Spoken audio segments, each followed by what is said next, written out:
pastikan kita selesai dengan diri kita.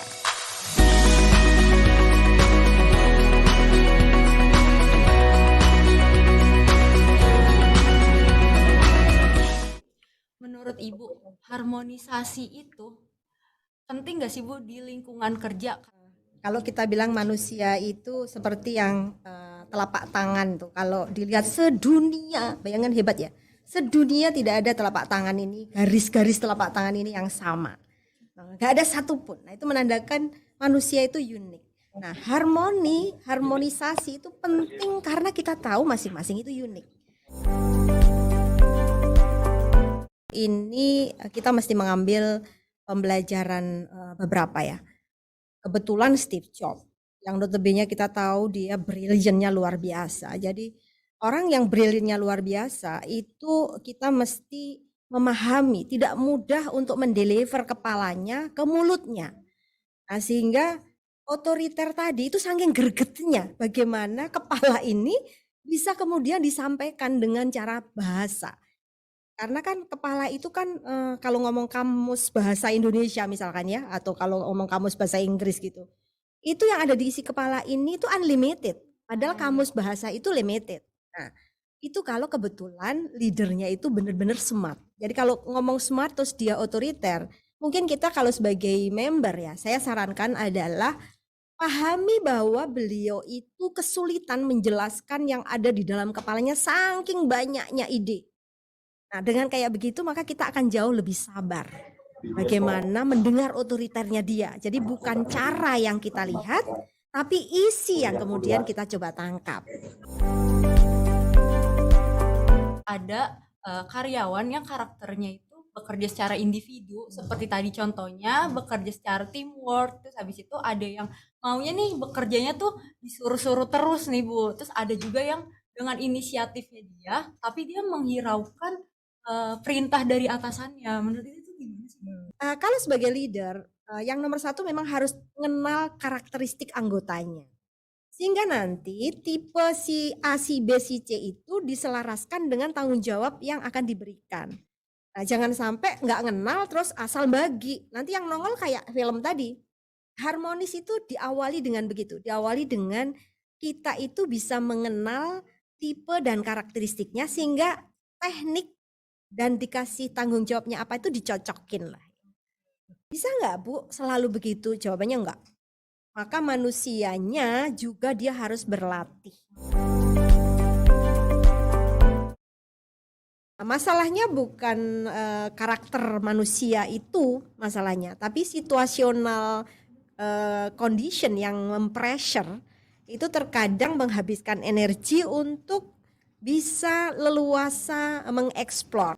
Nah, bagaimana untuk kalau sebagai atasan supaya tidak meskipun itu situasional, supaya bisa mengendalikan. Nah, apapun kata orang sebenarnya memang nggak mudah, tapi itu bisa dilatih. Jadi apapun dunia kita itu di sini ya di sini, di sana ya di sana. Misalnya di rumah ya di rumah, di kantor ya di kantor, gitu misal ya. 100% bisa nggak? Saya yakin nggak. Tetapi kita bisa memilah yang happy, bawalah. Happy sini bawa ke sana, happy sana bawa ke sini. Tapi yang unhappy tutup, protect. Unhappy di sini berhenti. Unhappy di sana berhenti.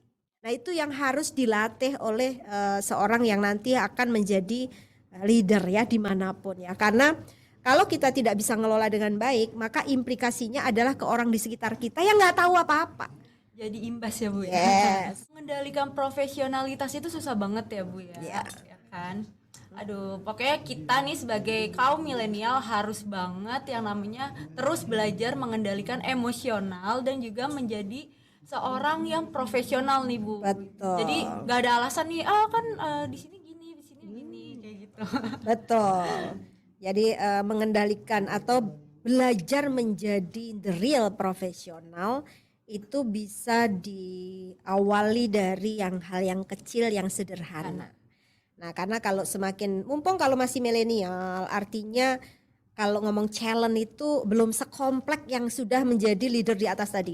Karena leader yang di atas tadi possible untuk uncontrol karena challenge-nya itu sudah berlipat-lipat. Jadi kadang-kadang mungkin bisa jadi ada daya tahan yang habis gitu ya, sehingga pada saat daya tahan habis maka keluarlah tadi. Nah pada saat keluar tadi ya sudah, kalau udah terlanjur keluar maka yang ada satu ya, kalau ngomong leader, berlatihlah minta maaf. Jadi kalau tadi yang kita lihat itu sebut saja atasan dan bawahan mungkin ya Bu ya. Jadi di mana atasannya itu dia memberikan sebuah tugas kepada bawahannya tapi tidak menjelaskan Ibu deadline-nya tuh kapan dengan spesifiknya. Jadi kan sebenarnya menurut Ibu itu salah siapa Bu kalau kayak gitu?